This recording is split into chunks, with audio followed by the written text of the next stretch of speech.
Take a look at yourself, man. Those clothes look like you pulled them out of a trash can, the woman spat, her voice sharp enough to slice through the easy hum of conversation. Her words hung in the air, cruel and deliberate, demanding an audience. A few people choked back nervous laughter, while others froze mid-sentence. The man didn't move. His jacket, plain and worn, suddenly felt heavier against his shoulders. He lowered his eyes, knowing the attack wasn't about fabric at all. The woman smirked, satisfied by the hush that followed. I mean, really, she continued, her tone dripping with disdain. What makes you think you belong here? This place isn't for everyone. A few whispers rippled across the room. But no, one spoke up. The insult wasn't casual. It was meant to wound, to push him out, to remind him of invisible lines drawn long before he walked in. He swallowed hard, jaw tight, but said nothing. The cafe, moments ago filled with light chatter, now pulsed with tension. Forks clinked nervously against plates, and phones slipped quietly into hands. Screens glowed, recording every second. The man felt the weight of dozens of eyes pressing down, dissecting him as if he were an exhibit. Don't just sit. There, the woman pressed on, her tone rising. Everyone's looking at you. Don't you feel embarrassed? The silence deepened. Even the barista's hand shook as she adjusted cups on the counter. Nobody defended him, but nobody stopped her either. He exhaled slowly, each breath reminding, him. He stood alone in a crowded room, his chest tightened, heart pounding like a warning drum. Every fiber in his body screamed to respond, to snap back with the words clawing at his throat. But he knew too well how these moments played out. He'd been here before. On subway cars, in boardrooms, at dinner tables where jokes about people like him were brushed aside as harmless. Speaking up never ended the way it should. So he clenched his fists beneath the table, nails digging into his palms. Her voice continued, sharp and grating, each syllable striking like a stone. He imagined standing, flipping the script with one sentence that could silence her, yet he stayed seated, weighing his dignity against the storm brewing in the room. A familiar humiliation burned inside him, but layered beneath it was something steadier. Control. He would not hand her the satisfaction of rage. What else should we expect? She sneered, her eyes narrowing. Dressed like that, acting like that, it's always the same story. The shift was subtle but unmistakable. Her words weren't about fashion anymore.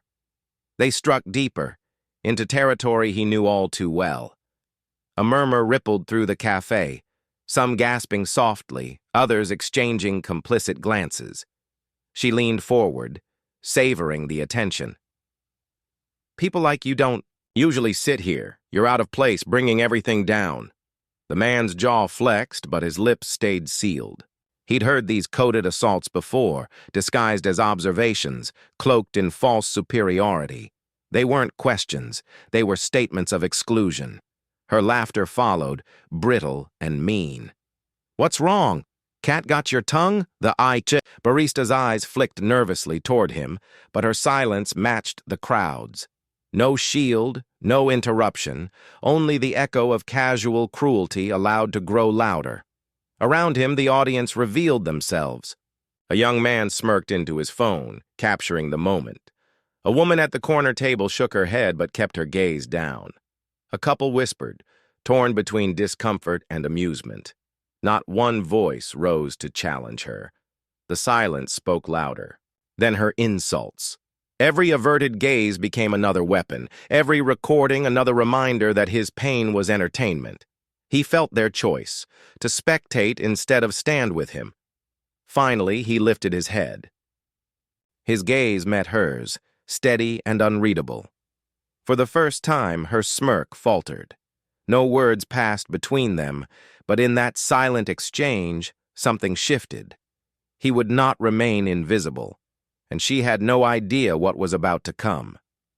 Same shirt, same coffee, same day, he muttered under his breath, tugging at the cuff of his sleeve. His mornings were never extravagant, just a clean shirt, worn shoes, and a small breakfast before heading out. The quiet of the apartment gave him a rare kind of peace. He didn't need extravagance. Simplicity kept him grounded. He pressed his collar flat with careful hands, a habit drilled into him by years of being told he had to look twice as polished just to be seen as equal. Today felt like any other Tuesday, unremarkable, steady, predictable. At least, that's what he believed as he locked the door behind him, carrying nothing more than the hope of a peaceful morning. Life had not handed him ease, but it had given him endurance.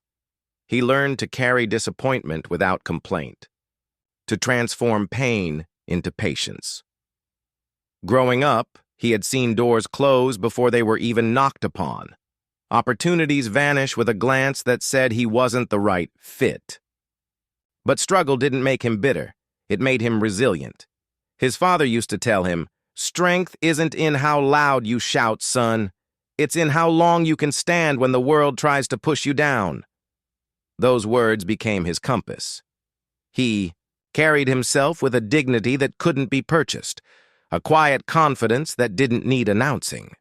Behind his calm exterior lived a man who had weathered storms, and though the world often tried to chip away at his spirit, it never succeeded. Still, every day brought its silent wars. Walking into a store meant the watchful eyes of security trailing his steps. Sitting in meetings meant second-guessing whether his words were being judged more harshly than the rest.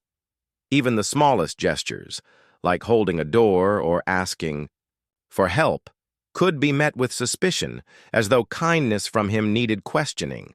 These weren't headline-worthy offenses, but they left scars all the same. He had mastered the art of swallowing anger, replacing it with a steady smile. Yet behind that smile lived exhaustion, a weariness from having to prove over and over that his presence wasn't a threat, but a contribution. He walked on that morning, feeling both invisible and exposed at once. A contradiction black men knew all too well in a society that measured them before they even spoke. But this man was not defined solely by how the world misjudged him. There was more, far more, than the onlookers at a cafe could ever imagine. Beneath, his modest appearance rested years of hard work and accomplishments.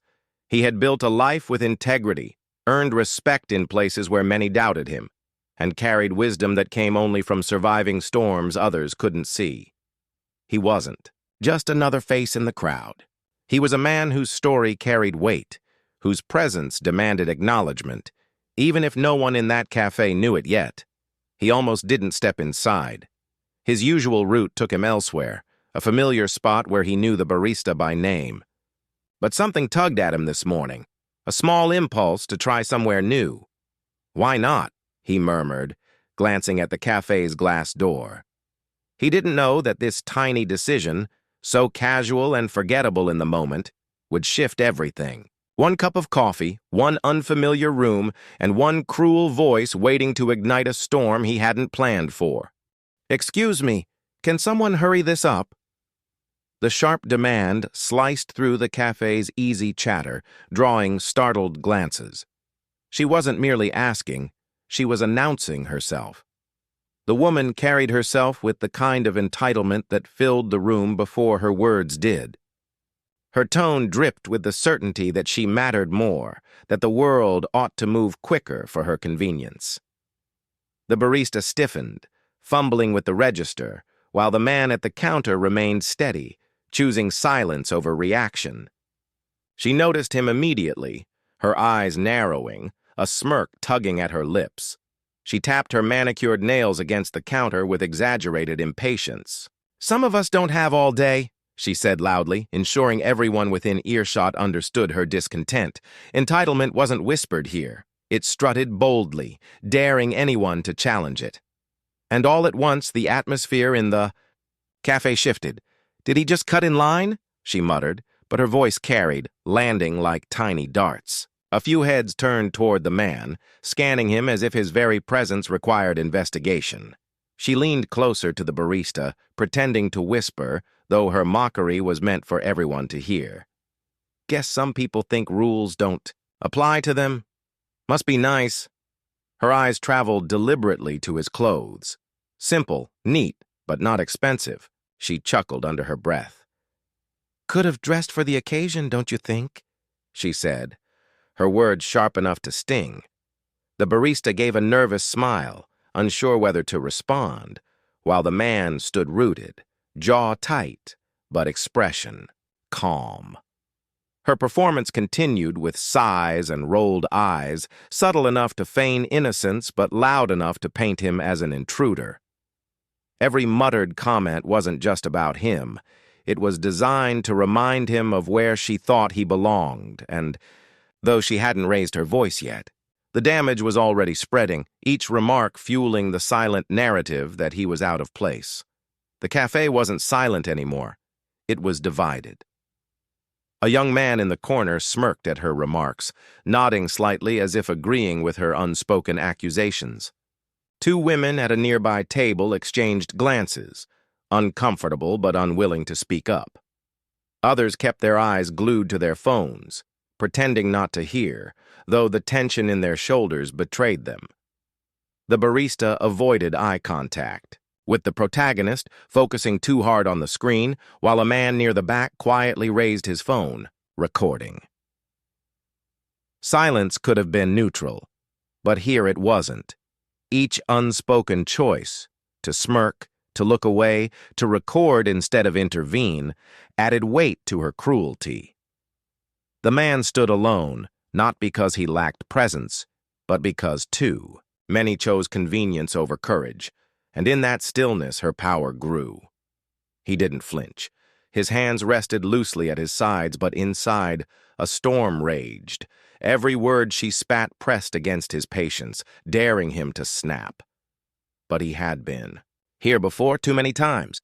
He knew the danger of reacting, the cost of anger when the world was waiting to call him aggressive. So he stood still, breathing slow, his silence not weakness, but discipline. His father's voice echoed in memory. Son, never let them. Write your story with their lies. Hold your ground and let your truth speak louder. He noticed the smirkers, the avoiders, the phone raised just high enough to capture. He cataloged it all, the way racism hid behind whispers, how prejudice disguised itself as inconvenience. Inside, humiliation and fury twisted together, but his composure became his shield. Her barbs couldn't define him. Not here, not now. He wasn't playing her game. He was observing, remembering, and preparing. Because storms don't last forever, but the ones who endure them always come out changed. Finally, she abandoned pretense. Oh, unbelievable, she barked, voice sharp and commanding. I guess anyone can just walk in, ignore the rules, and get served first. It must be nice to live without manners. Gasps rippled. No one could ignore it now. Her hostility was center stage. Every word was calculated, her tone swelling with satisfaction as eyes turned toward him. She wanted spectacle, wanted him reduced beneath her judgment. And though he hadn't moved, hadn't spoken, the cafe had already decided to watch. Because when her voice rose, so did the weight pressing against him, an entire room forced to choose a side. Look at him, she sneered, voice pitched high enough to command the room. Tell me, can you even afford this place? Her laughter rang sharp, bouncing off walls that suddenly felt too close. Every syllable dripped with venom, designed not just to insult, but to erase his dignity. She dragged her eyes slowly over his clothes, pausing as if each thread confirmed. Her prejudice. This isn't, what's the word? Oh yes, this isn't charity. People like you lower the atmosphere. Coffee here isn't cheap, sweetheart. She spat the last word like it was dirt in her mouth. The man said nothing, though. His jaw tightened. She wanted outrage. She wanted him to stumble into her trap. Instead, his silence unsettled her. So she raised the volume. Come on, say something. You think you belong here? Sitting among hard-working folks, pretending you're one of us? Her cruelty was no longer hidden. It was public performance. The laughter that followed wasn't for humor, but for humiliation. Each insult was bait, daring him to respond, daring the cafe to believe her twisted narrative. And though her words were hers alone, their weight was multiplied by the quiet agreement lingering in the corners of the room. Places like this have standards, she declared, her chin lifted with arrogant pride. And people like him, well, they don't exactly raise the bar. She gestured toward him with an exaggerated wave, as though presenting evidence to an invisible jury. We come here for comfort, quality, and peace. But how are we supposed to enjoy it when someone out of place disrupts the environment? The word out of place struck harder than her sneer. It wasn't just about coffee anymore. It was about belonging, about exclusion masked as preference, contempt wrapped in false concern. Doesn't anyone else see it? She pushed, searching for nods. We pay good money for this experience, not to sit next to someone who drags it down. A murmur rippled across the cafe, soft enough to deny, loud enough to sting. Her contempt had found an audience, and the lie began weaving itself into truth. The barista froze, caught between two worlds. On one side, the paying customer whose voice grew louder with each word. On the other, a man standing in quiet dignity, absorbing blows no human should endure. The young barista's hands trembled over the register. Speak up and risk losing a job. Stay quiet and become part of the cruelty. His throat tightened, yet no sound came. She leaned closer, snapping her fingers at him. Well, don't you agree? He doesn't belong here. The boy swallowed hard, eyes flickering toward the man, then darting away. Integrity whispered, but fear shouted louder. And in that moment, his silence became complicated. Around the room, choices were being made. A woman discreetly lifted her phone, recording the confrontation. Under the guise of scrolling, two teenagers snickered, nudging each other, whispering cruel jokes just low enough to escape blame. Others stared at their screens with unnatural focus, the glow of their devices a shield against responsibility. They convinced themselves that silence was neutrality, but silence never was. Only a few shifted uncomfortably, stealing glances at the man as though wishing courage into existence. Yet none spoke. In the theater of public humiliation, the crowd had decided their roles, some spectators, some chroniclers, most pretending not to see. But he felt them all, their stares, their avoidance, their smirks. Each one was a stone added to the weight pressing against his chest. It felt like a courtroom, and he was the accused. His crime? Simply existing in a space she decided wasn't his. Dozens of eyes bore into him, some condemning, some pitying, none freeing him from the stage she had built. His silence wasn't consent. It was survival. Yet in the quiet, shame seeped in, curling around his ribs. The woman smirked, sensing her victory. See? He won't even defend himself. That's what guilt looks like. But she was wrong. He wasn't guilty. He was exhausted. Tired of explaining, tired of proving, tired of fighting battles others refused to acknowledge. Inside, his thoughts raced. Every word she spits, every look they give. It's all the same story rewritten. They've made me defendant, jury, and punishment in one breath. Still, he did not move. His strength was in restraint, in refusing to dance to her rhythm. His silence was louder than her mockery, though no one cared to listen. Public humiliation was supposed to break him. Instead, it revealed something greater, the discipline of a man who had endured storms too many times to collapse under this one. Finally, she delivered the cruelty she had been circling toward. You know what? She snapped, her voice booming with satisfaction. Why don't you just leave? Clearly you don't belong here. The cafe fell still. Even the hum of machines seemed to quiet, as though the air itself recoiled. She folded her arms, basking in the silence. Go on. Do us all a favor. Her words weren't just an insult, they were an erasure, an attempt to strip him of humanity, of belonging, of dignity. And in that moment, every eye turned to him, waiting. The man finally raised his head, eyes steady, voice calm. "Are you sure about that?" The cafe froze. It wasn't loud, but it didn't need to be. The whisper carried more power than her shouting ever could. And just like that, the storm shifted. A voice broke through the tension, trembling with disbelief. "Wait, isn't that Jay-Z?" The words sliced the silence sharper than any insult. Heads whipped toward the man who had sat quietly, enduring wave after wave of humiliation. Suddenly, the insults, the mockery, the demand for him to leave, it all cracked under the weight of recognition. The young man who spoke leaned forward, eyes wide.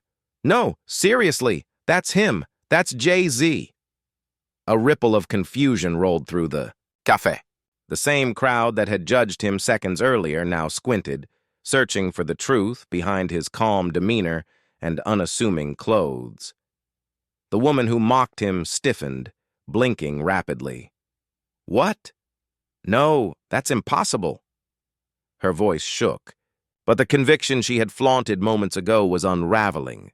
The man remained still, unfazed by the sudden shift. He didn't need to confirm or deny. It was in his eyes, in the quiet authority radiating from him. Recognition had struck the room like lightning, illuminating everything that had been hidden in shadow. And for the first time, the laughter died. Whispers spread faster than the smell of coffee beans roasting in the air. "That really is him." "No way, Jay-Z, here?" "Check his face. That's definitely him." The cafe buzzed with disbelief. The same mouths that had stayed silent during the attack now struggling to find the right words. Some fumbled for their phones, pulling up pictures online, comparing every detail with shaking hands. A wave of gasps rolled through the crowd as realization took hold. The man mocked as out of place was one of the wealthiest, most influential artists and entrepreneurs alive. Every insult hurled at him suddenly hung heavy, shame coating the room like smoke. The power balance shifted without him moving an inch. The woman who had led the attack felt her chest tighten. Her voice, once loud and unshakable, now cracked. "No, that can't be him. He wouldn't just sit here dressed like that." Her protest sounded hollow, her earlier arrogance vanishing under the weight of reality. She looked around desperately for someone to back her up, but no one did. The same crowd that had once fed on her cruelty now avoided her gaze. Her cheeks flushed red, then drained pale. She tugged nervously at her necklace, biting her lip. "He should have said something," she whispered, as if that would excuse her venom. "How was I supposed to know?" But her excuses fell flat. Panic seeped into her eyes as she realized the scale of what she had done, not only insulting a man, but ridiculing a legend. The mighty confidence that once filled her voice had collapsed into a stammer, and for the first time, she was the one standing exposed. Dozens of phones were already raised, their tiny red lights blinking like warning signals. Every word she had spat, every insult she had thrown, it was all captured, unfiltered, undeniable. And she knew what that meant. This wasn't just a cafe spat anymore.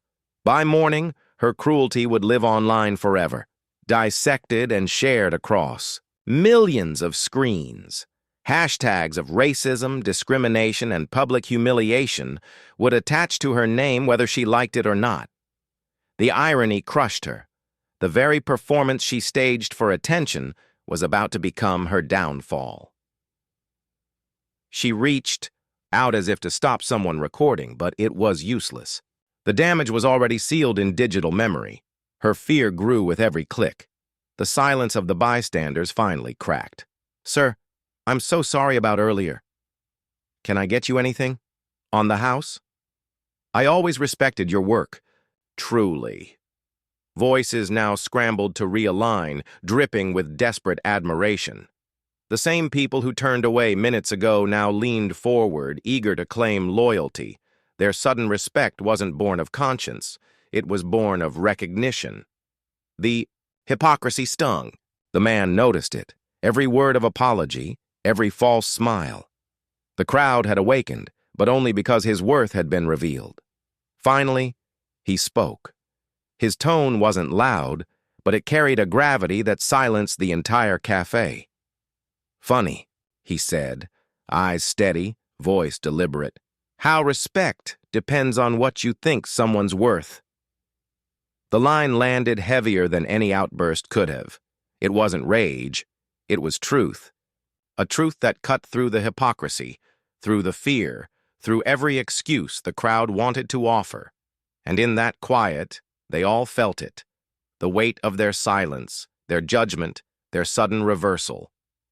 The room was his now. Have you seen this video?